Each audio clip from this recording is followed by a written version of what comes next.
Hey up, Outta, and welcome to the second episode of Loose Lips. This is series 2. I'm Ben Random, and if you're new to this, what you want to do is go on to our YouTube channel, which is Pop Cult Chic. You can find all of series 1's Loose Lips chats on there. Likewise, if you go on to our Insta, pop.cult.chic, and all our previous chats are on there. Now, I'm going to be speaking with Nath Clark. He is the man who is basically a figurehead with Brudenell Social Club, one of the most iconic venues. I don't even just want to label it with Leeds, like nationwide, infamous club. So we're going to be speaking to him about the venue, his involvement with the venue, and then also with the current situation, how it's been affected and how we sort of see the other side of it coming through as well. So he'll be coming into the group. Once he does, then we'll be able to get this chat rocking and rolling. And likewise, if you've got any questions or queries or all like that, then let us know, and then I'll try and immerse them into the conversation as well. Shout out Toyin, who's in the group. Toyin was a guest last week. So as I say, any of the previous chats, if you want to go see them, then make sure that you go to our YouTube channel, which is Pop Cult Chic, and they're all on there as well. Nath's in the group, so as soon as he sends me a request, we can get this chat started. Nice one for everyone who's come through as well.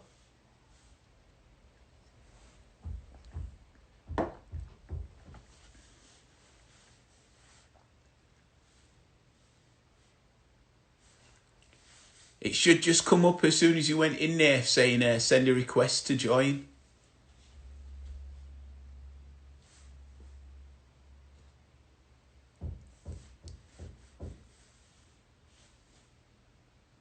Here we go.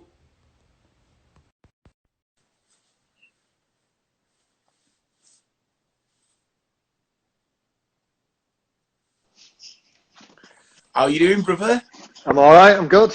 Yourself? Yeah, I'm blessed, mate. I'm blessed. Nice one for doing this. Oh, good to see you. It's good to see faces, friendly faces, and all that. You know. I've always wanted to get on a level and have a proper interview chat with you, because the world of the Brudenell seems like it should be its own documentary. Have you ever been approached to do anything like that about it? I think a few people have spoke on things like that in the past, but I don't think it has necessarily been the right time or place or person or thing to do it. So, but yeah, I mean, what I'm surprised about right now is people out there can understand both our strong Yorkshire Northern voices. Do you know what I mean? I proper pride myself on my accent. It's so funny as well, because as soon as someone triggers it, I turn it on even more. Like when I've been doing a few Arsenal fan TV videos, and everyone's like, I didn't expect that accent. So every time I go back on more, I'm even more, I hype up my Yorkshire. Yeah, definitely. It's the only accent that should count. Yeah, you know, you got to have a Yorkshire tea. Good man. Good. Yeah, See, so do you think there's opportunities for collaborations with such infamous Yorkshire brands? Because the Brood it's world renowned. It's definitely renowned across up and down the country, and it's a proper landmark of the city. So do you think there could be any good collabs like that? I think we've done plenty of stuff, but I also like to feel that we're part of the real local community as well, and that the collabs or anything like that are as important to keep it on the ground and with people we know and people we respect and love than wider, you know. I think that's the important thing, is still to recognise where we are and what's important. I've always felt that, and I was a recipient of that. I was fortunate enough to do my stand-up show there a couple of years ago when I called in, literally 4 days. I'd already put tickets out and I'd not even sorted my venue. I was like, I need a venue, and you were like, yeah, sound, just do this. Yeah, we've got that. But I'll always perform there. That room, it really works well for comedy. It really did. Yeah, I think also it lent itself to just your you know, people being quiet and appreciating you and stuff like that. So it's a mutual kind of thing. Respect, brother. Respect. Now, you must have seen that place change so much over the years, yet it has still kept its roots. It's still kept its locals at the bar. It's the beautiful mecca of seeing Studentville and real Leeds like mix. Like, how have you found that balancing of those two worlds? I've grown up here. I was born in the streets, you know, surrounding. I've grown up most of my life in Hyde Park and LS6. And I think what you've just asked there is a bit of a wider question, a bit deeper without going too serious. I think that Hyde Park or LS6 as a wider postcode is probably one of the few postcodes in the UK that is a true melting pot of cultures, diversity, music, art, and other factors that not necessarily happen in any other city in the UK the same as it does in Leeds 6, with it being the most densely populated area of living in the UK within a certain radius of mile. That's because of all the back-to-back housing and students that have changed into that over the years. So when you take into account that in comparison to a lot of other cities where student populations are spread out and it isn't so concentrated and it's on the doorstep, you know, there's like the corridor of the city, then the two universities of Leeds and Beckett and Leeds University, and then the College of Art and College of Music, and then you kind of step over into Hyde Park and Woodhouse and Burley, and when you look at it and you go back over the years to like the 70s and the 80s and the explosion of, you know, punk and goth and the house scene and all this, where did they all come from? Those people, all the art breadth that come out of Leeds, all really come out of LS6 and in a short mile radius of each other. And I think that isn't a coincidence. I think that's, you know, something to stay on part of people who've come to university, but also part of the local community who have been a little bit more accepting of each other, should I say, than other places. So what were it like growing up, like around all of that? Did you feel you were ever going to be musical or a performer? Nah, I love football, man. I'm the same as you. Well, I didn't know. you know, So I read your Guardian interview. I didn't know you were. Were you playing out in America then? I played in the UK and I played, in the States, in Portland, for Portland Timbers for a while, and you know, travelled all over, coached in New York State, Penn State, down in the deep south, over on the East Coast, West Coast, in Hawaii for 6 months. You know, I've been coaching and playing out there at good levels for 3.5 years. I spent out there. Do you miss that? Yeah, man. I mean, coaching and football, you know, sitting there watching football with you at times is an experience, right?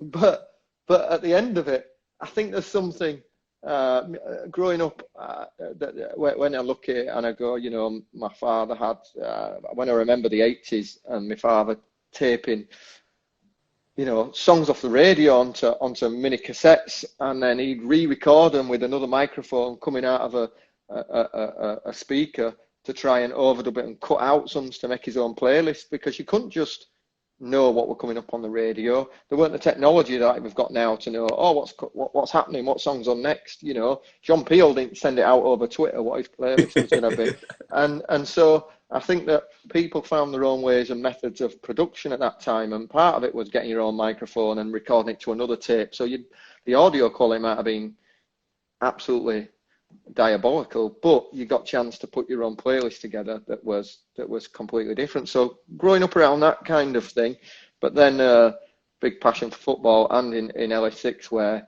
you know, I think in some other areas maybe there is a, you know, there's no barriers between culture. And what I say by that is, if you look in this area, I can walk out of the Brudenell, I can go right, and down the bottom of the road there's a Hindu temple. If you go left there's the Grand Mosque of Leeds. If you go further up, there's All Hallows Church. If you go to Ranthorne Church at the corner, you've got the Roman Catholic Church. You've got the different Muslim organisations, the temple and the Hindu and the mosque behind us. It's a real diverse on top of each other, but you don't see any, you know, tensions or whatsoever. Everyone just gets on with each other and has done for as long as I've known. And any kind of issues that have ever been, like the riots in the early 90s, they didn't come out of, you know, conflict in the community of L6. They came out of conflict with police or whatever else. And so I think, you know, the community is one of the few places that actually, it doesn't matter what you wear in Hyde Park. It doesn't matter what you look like or what you feel. If you go into the shop, no one's looking at that.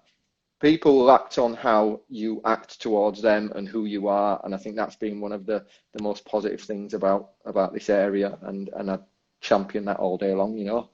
Do you think that's why Brood works as much as it does then? Because everything you've explained feels like the collection of people that you get inside Brood as well. Yeah, because there's no, I think from a venue point of view, I think it really has no, it is an umbrella that kind of has all the colours in it, and it doesn't, you know, on a Sunday afternoon, we have a group of about 12 or 14 early Sunday afternoon, every Sunday, we have a group of, we don't at the moment, obviously, but you know, for the past 40, 50 years, some of these gentlemen have been coming in, and they're all old Hindus and Sikhs, and they just come in and get on and have the drink, and everyone knows them. And I don't see where that happens in many other places, alongside the other people and the young students coming to watch a gig and somebody coming to do comedy like yourself and all the rest of the things that make it completely different, alongside some guys just coming to play pool, you know, or watch football. It just happens and it works, and that's the way it should be, to be honest. There shouldn't be any barriers or even you know, understanding of that. I think that's one of the big kind of things that should be there. I agree. I think what you've said, when you were on about like the different places of worship outside, maybe because I've lived around here for so long, you sort of take it for granted that they are so close to one another. And then when you explained it so well, it's like, yeah, you never really think of it. They're just there. And it's the same as when you're inside. One thing I think about the Brood is, it doesn't matter what mission you're on. You could be on I'm going out downtown, I'm going to chill, I'm just catching up with some mates I've not seen in ages, I'm going to a gig. Everyone's on their own little missions, but it's the Brood that's still like the overriding, like. I think also, yeah, I think not just that, there's, you know, the way that we have the skateboard community come down sometimes, or the BMX community, or all that kind of stuff has genuinely worked, and there's things that have spawned off it around the area and wider than the area, that we're kind of lucky that we're in the epicenter. And if you look at just wider around it, there isn't many, apart from the rail park, there isn't really any other, you know, establishments like it that sit on its doorstep and people can go to. So I think the level of potential limit on licenses around there, due to obviously high levels of living and just back-to-back housing, things like that, so noise is one thing. But I think that the actual position within it, on the doorstep of houses, walkable distance to notable institutions such as Leeds College of Art and Music and stuff like that, and how a level of those areas do merge into one that is quite unique, and the way that it hasn't gentrified too much over the years. It's remained its roots, it's remained its kind of soul in some ways. And I think that's what, when you walk around there, people I bring for the first time, musicians and that they often go for a walk themselves, and the first time they drive up in a van, they're a bit shocked by the place. Do you know what I mean? Like, where the hell have I turned up to here? but once they've wandered, they fall in love with the area, you know, and they see what's going on. People wandering up and down Royal Park Road and going to university, and they go for a walk around Hyde Park, and they just see different people, all cultures, all getting on, and you know, that's beautiful in a lot of ways, you know. I think you've nailed it with the word soul. It is the soul of the Brood. And you've obviously you've had to evolve as well with the building. How's that sort of played with, you know, adding the extensions in the different areas that you've needed to because of the growth of the Brood, but still keeping it in its true identity? Do you know what? I go back to when they changed the licensing laws back in like 2003, and way back. That's way back, 17 years ago. You know, looking old.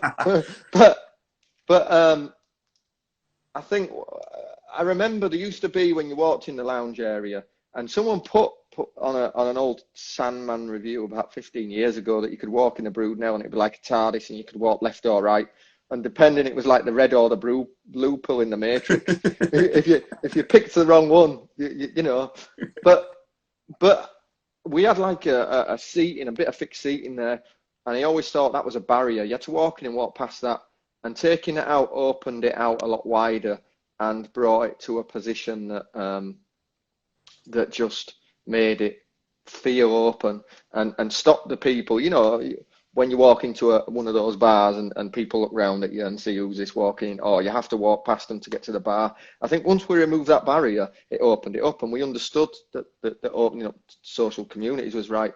And then it was like, how do we evolve with the games room taking out, understanding that we still got to keep the snooker table for certain aspects that need it, and evolve the music policy and the art policy and other things like that, and get people to feel, getting people like Drew Millward to do the logo, and getting people to be part of what we do, including local promoters in it, listening to people on what they feel. And a lot of it was a part of building a community room. So I think that letting people and the community feel like it's theirs, they feel invested in the place, and they feel it's partly theirs. It's not mine, it's not someone else's. It's kind of this hub that just exists and people have a part of. I mean, I was looking back the other day, and you know, George Evelyn, Nightmares on Wax, came in and said to us one day, "Oh, we're doing our album cover. Can we take some shots in here?"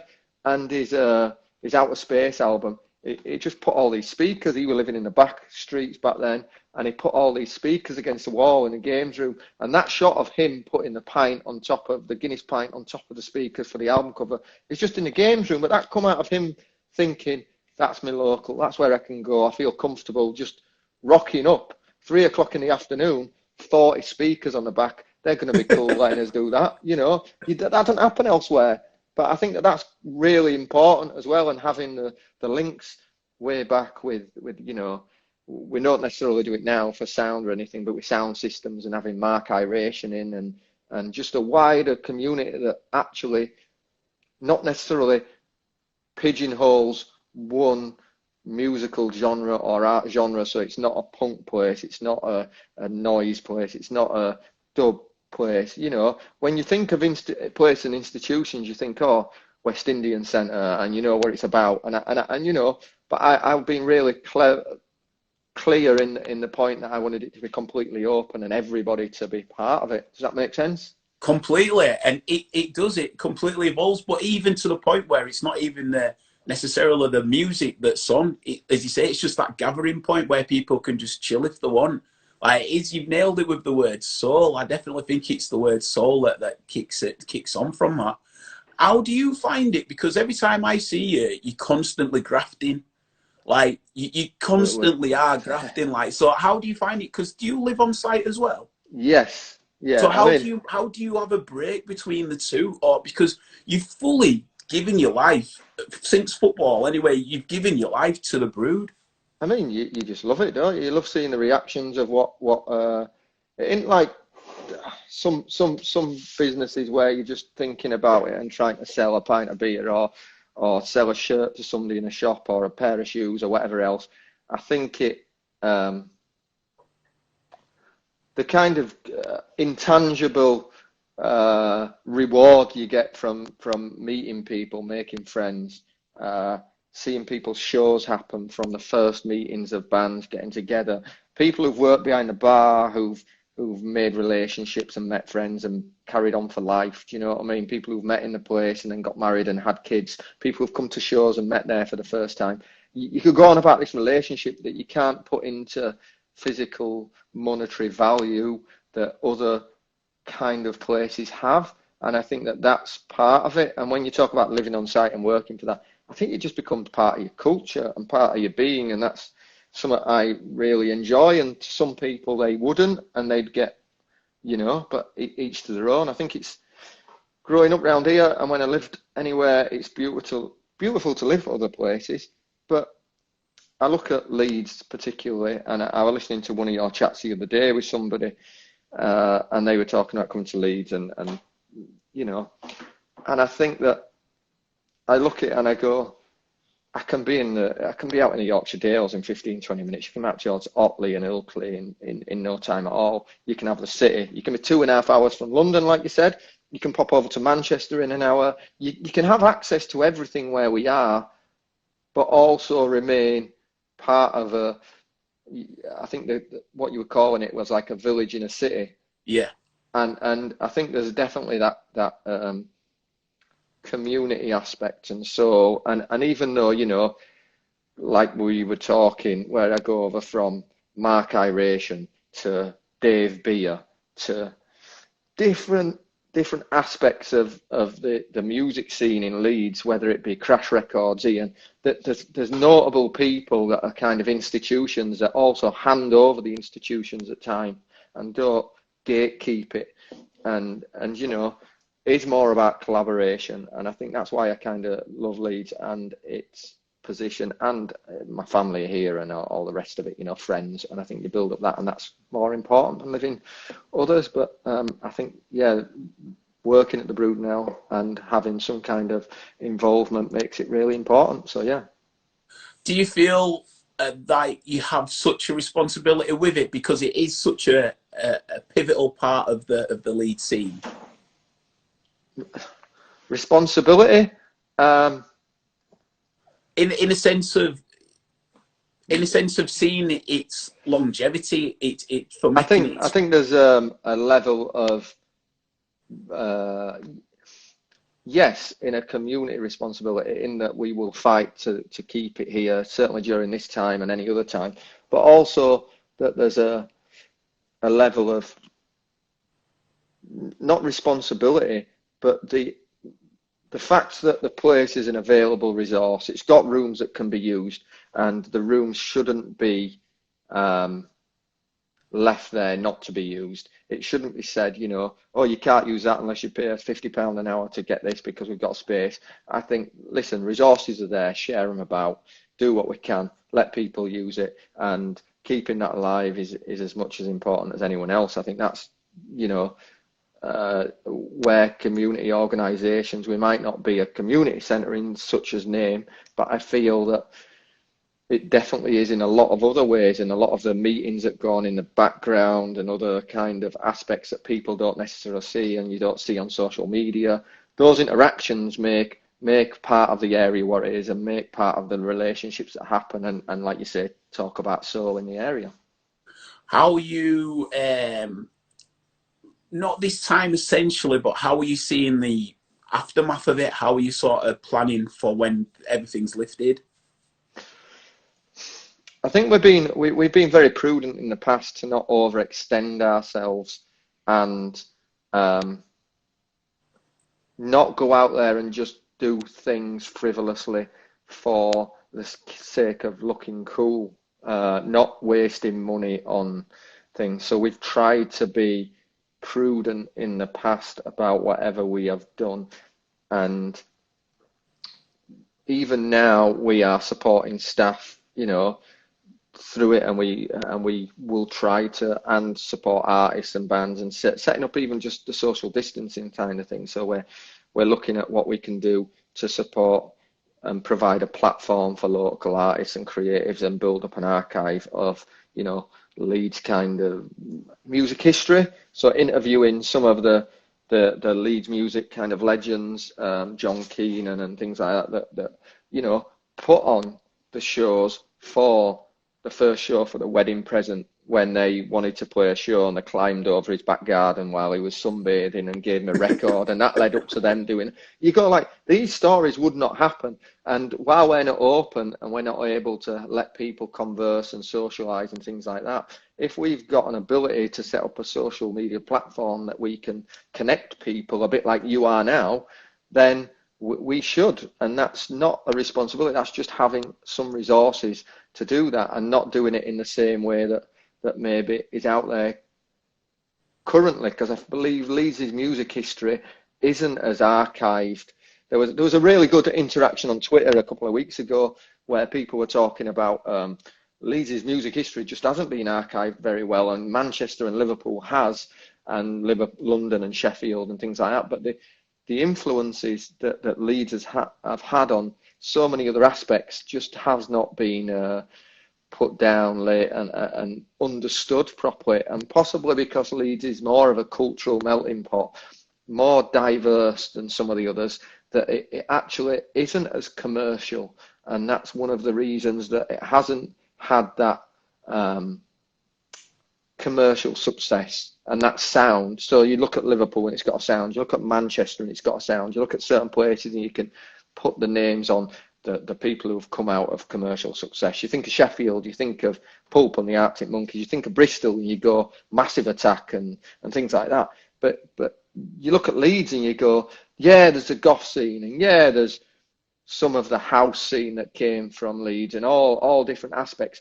But no one's really gone down, dug into it and gone, let's make a name for it and let's put it down. And I think that there's a project there for some people out there to really dig into that and set a city's name and do that. And I think that even during this time, if people can connect to each other, tell those stories and do that, I think that's quite important to do, you know, and set out that how it has been influential as a city. I think you're right. I think sometimes there's the worry that you could lose certain stories which give the city such an identity, because a lot of people, be it even if they're touring, they have such an infamy with the city. Like, the amount of people that if they're going to do their pre-launch, you know, their trial out before their actual tour, they'll come to Leeds because that's where they feel like it's the best gauge for them to tell how their performance is before they go on their actual tour.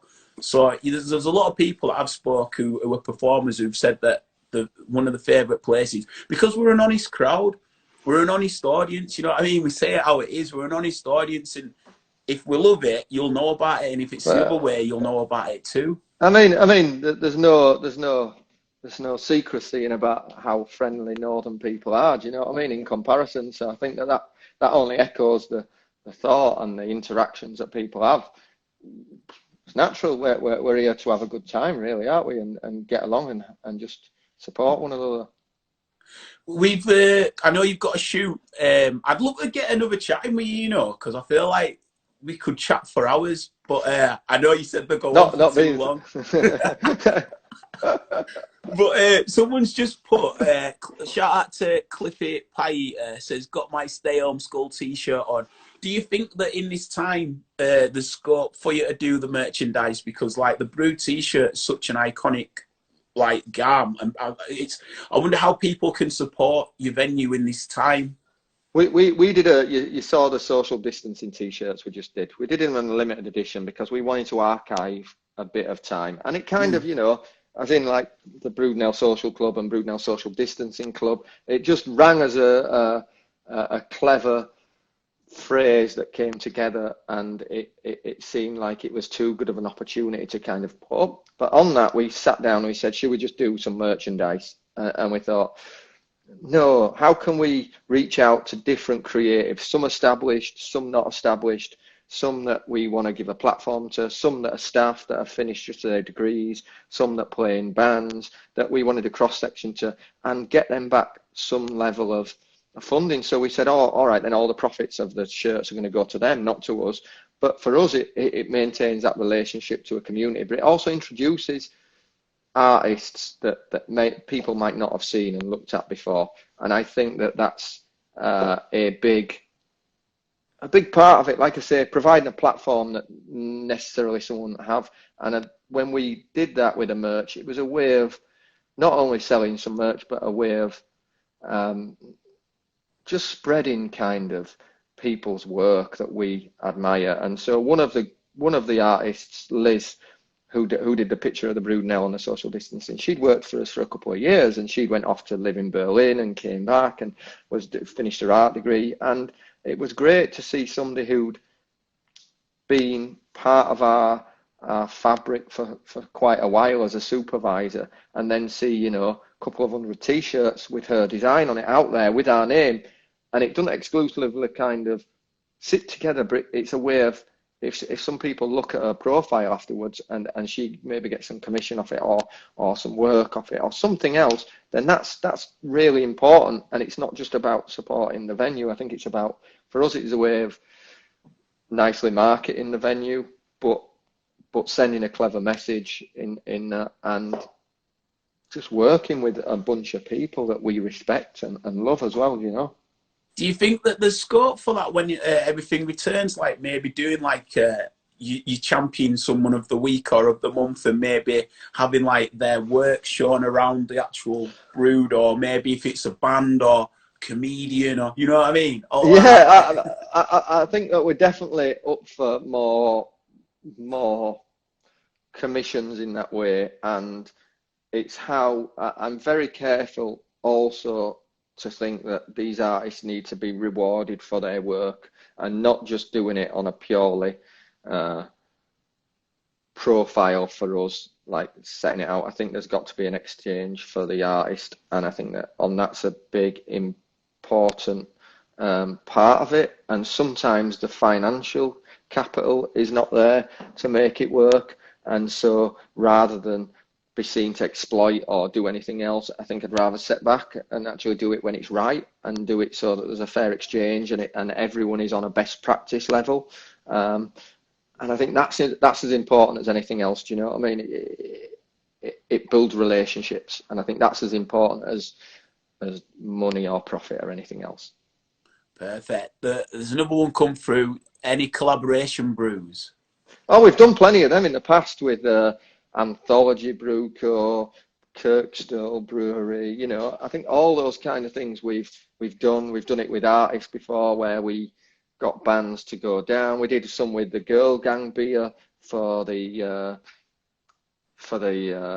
beer festival that we do, where they went and did it got a bunch of, because what we wanted to do initially for the beer festival as well was seeing an opportunity where there was a lack of female brewers in the brewing industry and representation, and we were kind of seeing that and saying, how can we reflect it in the beer festival, and how can we get some people who'd never be interested in brewing and never be interested in other things that we could then introduce. So we spoke to Liam Kane, who runs the Anthology Brew Co, and he went there, and they made, they talked about the beer, curated it. They went up there, did all the hard graft, shoveling the hops and that in. And I thought that's a beautiful way, because then they experienced, in just about somebody coming to the bar and just rebadging some beer. I think there's got to be some level of integrity there, that actually they've experienced it, they've put the name to it, they've chosen the ingredients and know what it's going to taste like.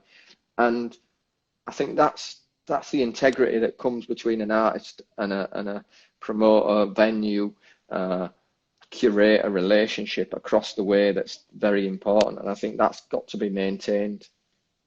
Cool. I know you got to shoot, so I want to ask this last one from Greg. Shout out Greg, and then I want to piggyback off that as well. So it says, when did the Brood first start putting bands on, and what was your experience putting on shows in the beginning?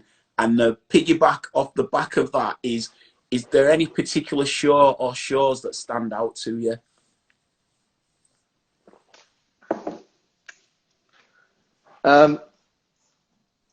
As long as I can remember, the Brudenells had live music in it. It might not have always been bands as such, but going back to the very early 90s, there's many people out there will know Mike Jolly from Clothcat, and there's some others that in the Leeds DIY scene that were putting on events back then. And there was this old school committee guard that used to sit there like a lot of other social clubs, but a few people opened the doors to that. And that that then allowed the, I mean, there were noise events going on there. And when I say noise events, I mean like, you know, it's like scratching at the wall kind of music and real avant-garde kind of stuff that would take place nowhere else. They were called the Termite Club. And different events that it just opened its doors completely without barriers again.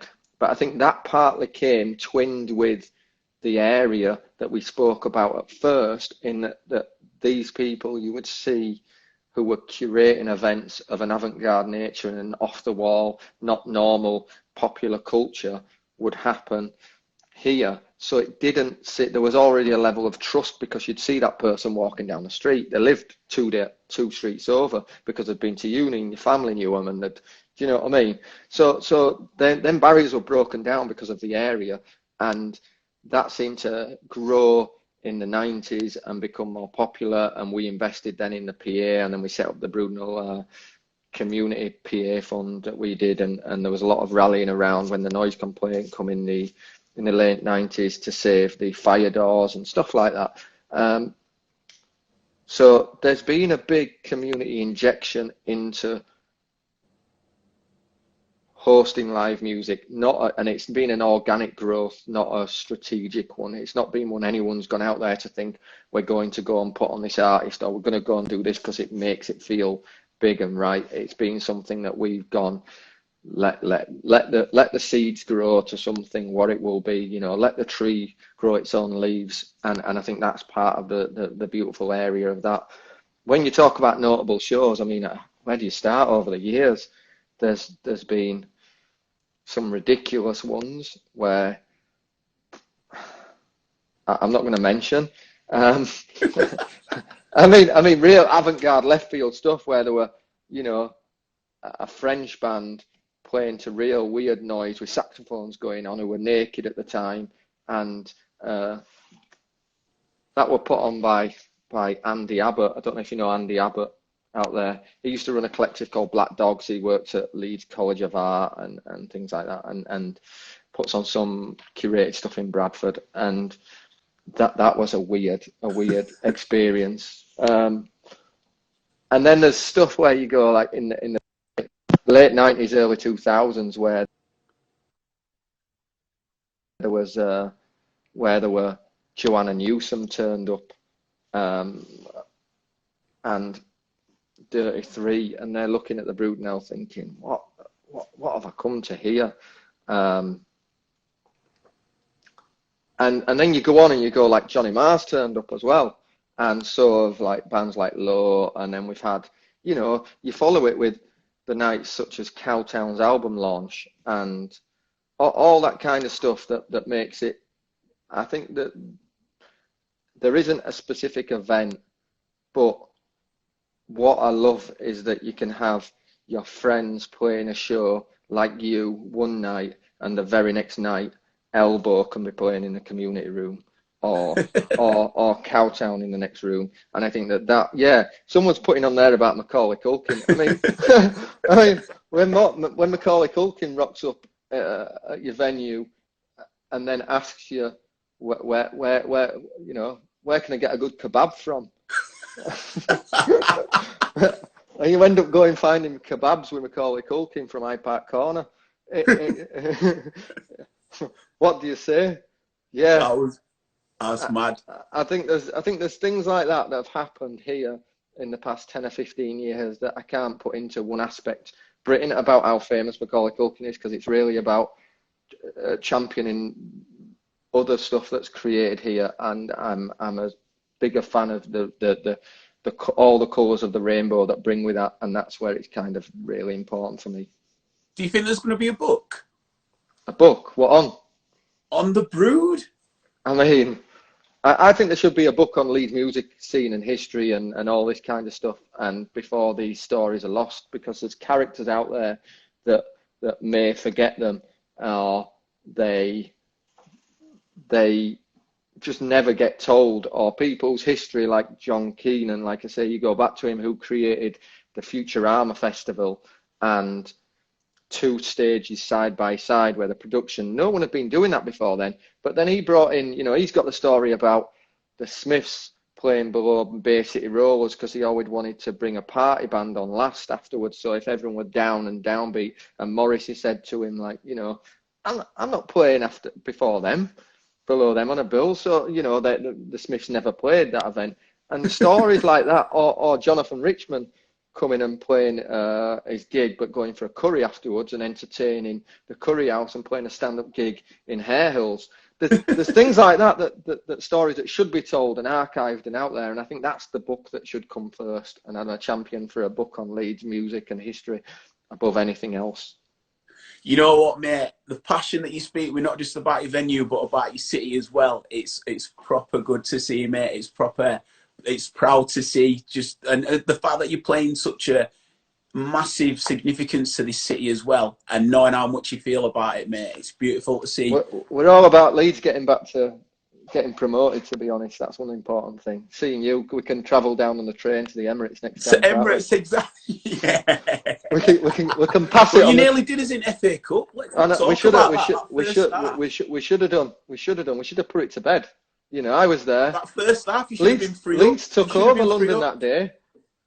Leeds took over London that day, and I love it. I could sit here and question you on, you know, Arsenal TV and seeing your face on there and getting around, and I think that's where you'd see my real passion and everything else come out. You know, I think you'd see some fun interviews there coming about that and Leeds United. So yeah.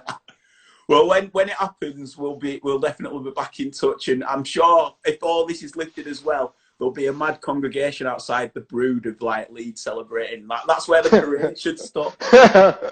Yeah, we'll put it on. We won't make it like when Jeremy Corbyn come or anything like that, because that was a bit of a. We can't handle crowds like that again. But yes, we'll do it like we did in the World Cup. Perfect. You take care, brother. Stay safe. Same to you. Good luck at Brude as well throughout this, and I'll see you when it's all done, man. All right. Have a good day. You too, pal. Bye. Bye. What an absolute legend. Like me and Nath from Brude, probably like majority of you who've been watching the chat, you get to go in. He's always there. He's always able to just be approached and chat. The staff are always on point. But I wanted to speak with him and get a bit more of a depth view of just his involvement with the Brude and its impact on the city. And as you can see, like what came across is just how humble he is about the venue, and more so how proud he is about LS6 and Leeds as well. So class to connect and get that viewpoint from him. So thank you everybody for watching. If you're new to this, I'm Ben Random. This is Loose Lips. What I do is I chat with people from all different walks of life across the globe, and then I present them to you in this format. So if you want to see any of the previous chats, go onto YouTube and put in Pop Cult Chic, and you can find all the previous ones there. Or likewise, if you go on Insta and go pop.cult.chic, everything can be found on there. Thank you for everyone who got involved in the comments. Shout out Greg, shout out Granger. Respect as always. I'm going to be back at 4 with Felicity Weston, who is the founder of Ukashana, which is a holistic well-being business. So it's all about the holistic approaches to health and well-being. So definitely come back at 4 and see me for that. Other than that, peace and light to you and yours. Yeah.